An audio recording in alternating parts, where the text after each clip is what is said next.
میں یہ واقعہ ہزاروں دفعہ سنا چکا ہوں، ہر دفعہ ہی ایسے رونے بیٹھ جاتا ہوں کہ پھر میں وہاں نہیں کھڑا ہوتا، پھر میں وہاں ابوا پہنچ جاتا ہوں، میں دیکھتا ہوں 6 سال کی عمر میں میرے نبی کو اللہ نے یہاں اتنا بڑا امتحان دیا کہ جنگل میں ماں کو موت دے دی، 25 سال کی عمر میں ماں مر گئی، اچانک مر گئی، کوئی بیماری نہیں، کچھ نہیں، جس کو آج ہم ہارٹ اٹیک کہتے ہیں، ہارٹ فیلئر کہتے ہیں، اتنا آخری جملہ کہا کل حی میت و کل جدید بال وقد ولدت طہرا، بولا نہیں جا رہا تھا تو بجھتے بجھتے بھڑکتی شمع نے کہا بیٹا ہر زندہ نے مرنا ہے، ہر جوانی نے ڈھلنا ہے، لگتا ہے تیری ماں کا آخر آ چکا ہے، لیکن میں نے ایک بچہ جنا ہے جو سارے عالم کو پاک کر دے گا، اور شمع خاموش ہوگی۔ کس طرح انہیں دفن کیا، میں وہاں کھڑا یہی سوچتا رہا کہ یہاں قبر بنائی کیسے ہوگی، تو پتھر ہیں، کوئی لوگ گزرے ہوں گے یا پتھر جوڑ کے، جب ایمن نوکرانی ساتھ ہیں وہ ان کو لے کر نیچے اتری، اونٹنی کے قریب پہنچی تو آپ نے ہاتھ چھڑایا اور پھر بھاگے، پہاڑی پہ چڑھ گئے، ایمن پیچھے گئیں تو وہ منظر تھا کہ شاید اس وقت عرش بھی رو رہا ہوگا کہ اللہ کے نبی نے ماں کی قبر کو چمٹایا ہوتا سینے کے ساتھ، قبر پہ سے گرے پڑے تھے، اور جب ایمن قریب آئیں تو وہ نوحہ کہہ رہے تھے کہ پتھر بھی پگھل رہے تھے کہ ماں جی آپ کو تو پتا تھا آپ کے سوا میرا کوئی نہ تھا، آپ مجھے چھوڑ کے کیوں چلی گئی، آپ مجھے چھوڑ کے کہاں چلی گئی۔ ایمن نے اٹھانا چاہا، انکار کر دے گا، میں نہیں جاتا، میں نہیں ماں کو چھوڑ کے جاتا، کھینچ کے لے گئیں، گھسٹتا ہوا بچہ پہاڑ سے اتارا، 2 دن روتے روتے مکے کا سفر ہے، پھر کھانا بھی بند ہو گیا، پینا بھی بند ہو گیا، سوائے زمزم کے چند گھونٹ پانی کے سارا دن نہ کھاتے تھے نہ پیتے تھے، اکیلے بیٹھے رہتے، نہ ماں نہ باپ نہ بھائی نہ بہن، اللہ 57 سال کے بعد ماں کی قبر پر پہنچے اور قبر کے سرہانے آ کر بیٹھے، گوڈے اوپر اٹھائے اور ہاتھ یہاں رکھے اور سر گوڈوں میں دے دیے، جیسے چھوٹے بچے رونے کی پوزیشن بناتے ہیں، یہ چھوٹی جگہ میں دکھا نہیں سکتا،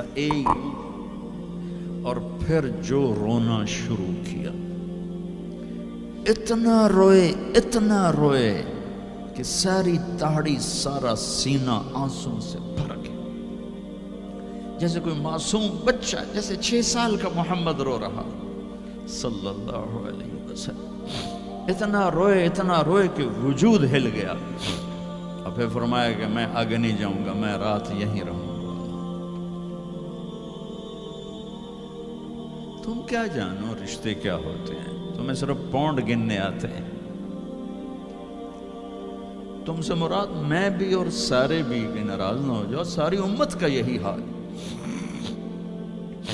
رات وہاں گزاری، ہائے کیا کہہ رہے ہیں، کاش میری ماں کبھی ہوتی، میں ایسی خدمت کرتا کہ بریڈ فورڈ والے بھی یاد کرتے ہیں، میں ایسی خدمت کرتا کہ میں عشاء کی نماز کے مصلی پر کھڑا ہوتا اور سورۃ فاتحہ پڑھ رہا ہوتا، اور پھر ادھر سے میری ماں کہتی محمد، تو میں نماز توڑ کے کہتا لبیک اماں جی، ماں جی حاضر ہوں، ماں جی حاضر ہوں۔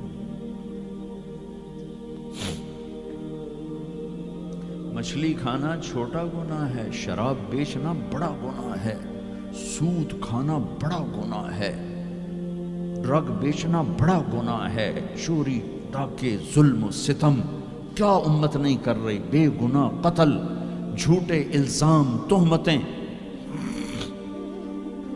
کیا حشر کر دیا جنید جمشید کا، یہ اسلام ہے۔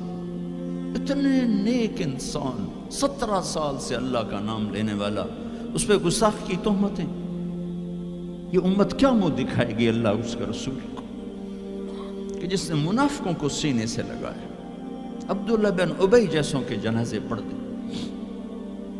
کہاں چلے گئے, کہاں ڈوب کے. اتنا زوال, اتنی اندھیری رات ہے کہ امید ہی ختم ہو گئی کہ پتہ نہیں دن بھی چڑھے گا.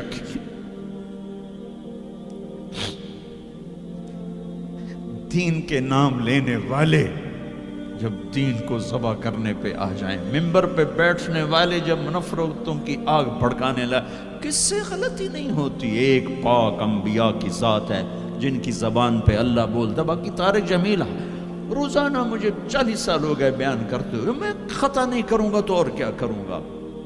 مجھ سے پوچھو تو صحیح, میں غلطی سے کہہ گئے, جان بوجھ کے کہہ گئے, ہو سکتا میں نے غلطی سے کہہ دیا. اللہ نے توبہ رکھی ہے, کفر کی توبہ. یہ میں درد سے بول رہا ہوں, زوال ہے, زوال, خوفناک زوال ہے. جب ممبر پہ بیٹھنے والے دین سے اتنے دور چلے گئے, عوام کا کیا. طلحہ نے نبوت کا دعویٰ کیا اور لڑائی کی صحابہ سے. عکاشہ بن محسن جیسے بدری صحابی کو شہید کیا, اتنے بڑے مقام کے صحابی کو شہید کیا. اور حضرت عمر کے زمانے میں توبہ کرنے آیا, آپ نے گلے لگا لیا, توبہ تو سب کفر کے نبوت کے دعوے. میرا اللہ کہتا میں تو ہر بیان میں کہہ رہا ہوں کہ دھرتی گناہوں سے بھر کے ایک دفعہ کہو یا اللہ میری توبہ, تو اللہ کہتا جاؤ سب معاف کیا. یہ میں زوال بتاؤ. آج امت کتنی پستی میں چلی گئی ہے, کس قدر فرقہ واریت نے ایک اجتہا کی شکل اختیار کر لی ہے. ایک دوسرے کو سلام کرنے سے کہ کافر کافر کافر, کتے خنزیر. میرا نبی ایسے بولتا تھا. میں انسان ہوں, بول رہا ہوں, بولتا بولتا کوئی غلط جملہ بول سکتا. گستاخی کا جان بوجھ کے کرنے والا یقیناً دائرہ اسلام سے خارج. عمل چھوڑنے سے آدمی کافر نہیں ہوتا, گستاخی کرنے سے, نماز چھوڑنے سے کافر نہیں ہوتا, گناہگار ہے. نماز کی گستاخی کرنے سے وہ دائرہ اسلام سے نکلتا ہے, لیکن اس کے لیے بھی توبہ کا دروازہ کھلا ہوا ہے. لیکن یہ کتنا تعصب ہے, نفرت ہے کہ ایک آدمی کی 17 سال کی پاک زندگی کو ایک غلطی پر کفر بنا دیا. یہ گراوٹ ہے, زوال ہے. ہمیں بندر خنزیر بنانے کے لیے فرقہ واریت ہی کافی تھی. اس کملی والے کو دعائیں دو جس نے حسن حسین کو ذبح ہونے دیا. تمہارے لیے ہاتھ اٹھو, میری امت کے ساتھ کیا کرے گا, پوچھ کے ہو. اور وہاں سے جواب آتا ہے ساتھ دوں گا.